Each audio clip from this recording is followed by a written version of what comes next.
வணக்கம். சென்ற வாரத்தில் ஒரு நடந்த இன்சிடெண்ட் நம்மளுக்கு எல்லாருக்குமே தெரியும். அந்த ஒரு புதுச்சேரியில் ஒரு 9 வயசு பெண்ணை அந்த குழந்தைய எடுத்துகிட்டு போய் பாலியல் பலாத்காரம் செய்து கை காலை கட்டி ஒரு சாக்கடையில் தூக்கி போட்ட ஒரு கொடூரம்.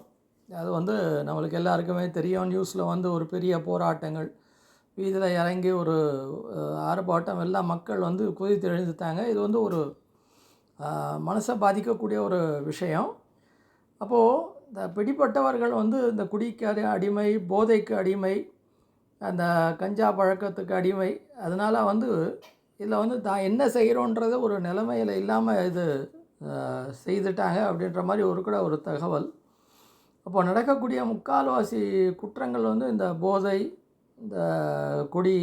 ஏன்னா இப்போ குடிக்கிறது ஒரு கலாச்சாரமே போயிடுச்சு. எந்த ஊடகங்களை எடுத்துக்கிட்டாலும், சினிமாவை எடுத்துக்கிட்டால் கூட முந்தி இந்த அளவுக்கு ஓப்பனாக ஒரு கதாநாயகனோ இல்லை ஏதோ ஒரு காமெடியனோ இப்படி ஒரு குடியை இப்போது மோர் குடிக்கிற மாதிரி, இல்லை ஒரு தண்ணி குடிக்கிற மாதிரி, வீட்டுக்கு வந்தோடனே தண்ணி குடிங்கன்னு சொல்கிற மாதிரி இந்த காட்சிகள் சர்வசாதாரணமாக ஒரு ஊடகங்களில் சினிமாவில் அரங்கேறிக்கிட்டு இருக்கு.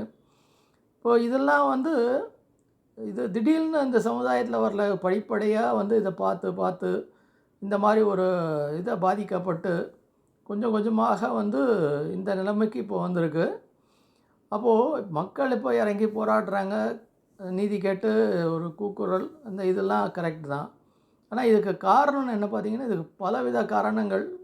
தனி மனித ஒரு காரணம், சமுதாயத்தினுடைய காரணம், பெற்றோர்களுடைய காரணம், அப்புறம் இந்த சினிமா இந்த இதனுடைய காரணங்கள், இப்படி நிறைய இருக்குது. முதல் காரணம் பார்த்திங்கன்னா, என்னை பொறுத்த வரைக்கும் ஒரு கண் முன்னாடி ஒரு அநியாயம் நடக்குதுன்னா, இப்போ நம்ம முன்னாடியே ஒருத்தன் சிகரெட் பிடிச்சிட்டு போகிறாருன்னா, நம்ம அது கேட்குறதுக்கு நம்ம என்ன நினைக்கிறோம், ஏன் அனாவசியமாக போய் வம்பு கொடுக்கணும், வாய் கொடுக்கணும் அப்படின்ற மாதிரி நம்ம நினைக்கிறோம். அப்போது இந்த மாதிரி ஒரு நிகழ்ச்சிகள்னால் இந்த மாதிரி இது கொஞ்சம் கொஞ்சமாக அரங்கேறக்கூடிய ஒரு செய்தி, ஒரு பாதிப்பு.